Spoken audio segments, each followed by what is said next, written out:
Namaste. I want to start this video with something very honest. I am not a guru, I'm an earnest seeker, just like you. My passion for spirituality, astrology, and Vedic wisdom comes from my own need to live a meaningful life. Everything I share here comes from my experiences, my deep research, my mistakes, my insights, my teachers, and the many ways life itself has guided me. I love teaching what I learn, and that's really why this channel exists. To explore truth together.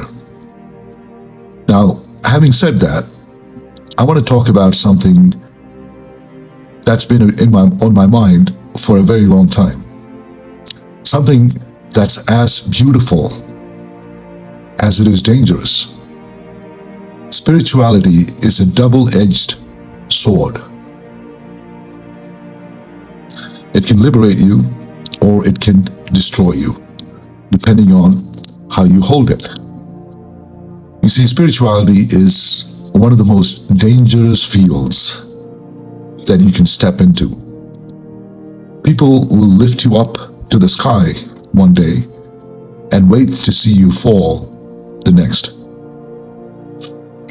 You might begin with pure intentions, wanting liberation, wanting peace, wanting to connect with God. But spirituality comes with responsibilities and temptations that most people are not ready for.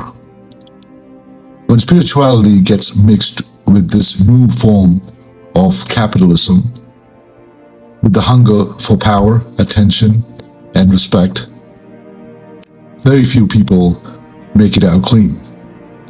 Because capitalism and spiritualism are not fully compatible. One thrives on desire. The other grows through detachment. Many of us today are waking up to the corruption and injustice of the world. And that awakening brings us closer to spirituality. We start sharing our truth, our realizations, and that's beautiful. But here's the truth. If your mission is to spread light, you must also understand its shadow. Because spirituality can lift you to the heavens or burn you if you don't handle it right. I thought deeply about this before I ever shared anything publicly about Vedic wisdom or spirituality. And I'll admit, it's scared the shit out of me, because history has shown us again and again that spiritual leaders fall not because spirituality is flawed, but because humans are. So today, I want to talk to you about why spiritual leaders, even sincere ones, get corrupted. Let's go through this with no judgment, but with honesty and humility. The number one reason why spiritual leaders get corrupted is because power arrives before spiritual maturity for them, for anyone. In the Vedic view, when siddhi, superpower, charisma, followers, or influence arrives before maturity, it destabilizes the ego. Adi Shankaracharya said this beautifully. He said, the greatest test of a seeker is not meditation, it's praise. When people start calling you guru, master, saint, healer, the mind expands faster than humility can grow. That mismatch creates the first crack. The second reason is that the ego rebuilds itself in disguise. In deep spiritual work, the ego never really dies. It just changes its clothes. First, it says, I am spiritual. Then, I am awakened. Then, I am special. And eventually, I am beyond rules. This is what Vedic psychology calls ahamkara vikriti, the distortion of ego. The ego quietly takes the seat of God and whispers to you, I am the chosen one. Another reason why spiritual leaders get corrupted is isolation that will kill their self-awareness. You see, when followers start touching your feet, glorifying your words, calling you divine, and never questioning you, you lose feedback. Even good humans go blind when surrounded only by agreement. Science shows that constant admiration actually changes the brain like an addictive drug. Once that feedback loop breaks, your self-awareness fades and corruption creeps in. The fourth reason is no accountability. In ancient times, every true guru was accountable to something greater than himself. Vedic teachers answered to their lineage. Buddhist monks had their sangha. Sufi masters had their own order. And even Christian monks had abbots. Today, most spiritual leaders operate alone. No elders, no council, no lineage, no checks and balances. And power without accountability always ends up the same way.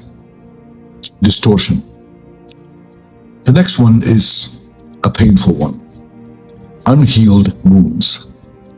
Many spiritual teachers begin as sincere seekers, but they carry their deep wounds with them.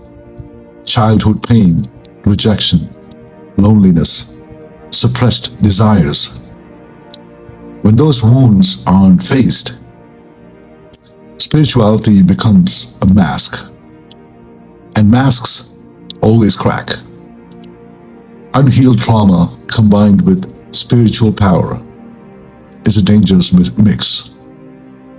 Another major reason for spiritual teachers for getting corrupted is misunderstanding enlightenment. Some begin to believe, I am enlightened. I can do no wrong. I am the will of God. This is Maya's highest trap, the illusion that you're beyond illusion. Even great yogis warned us, and it's a beautiful saying. The final illusion is believing you have no illusions.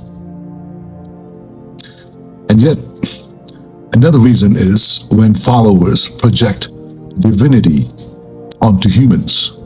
It's not just about the teacher now. Followers play a part too. They give their power away. They stop thinking for themselves. They crave miracles and seek a savior. That projection creates an inflated image. And sooner or later, the teacher begins to believe it. When people stop seeing you as a human, you slowly stop behaving like one. And here's the Vedic truth. According to the Upanishads, there are only two forces pulling at every seeker. Shakti, the power of awakening, and ahamkara, the power of ego. Every spiritual person stands right between these two. The moment ego becomes louder than truth. The fall begins. So yes, spirituality is a double-edged sword. The same blade that can cut through ignorance can also wound the one who wields it. So if you're walking this path, stay humble, stay grounded, do your sadhana, do your practice. And if you rise with devotion, not ambition. Because the moment the ego tells you that you're special, that's the moment Maya laughs at you. Namaste.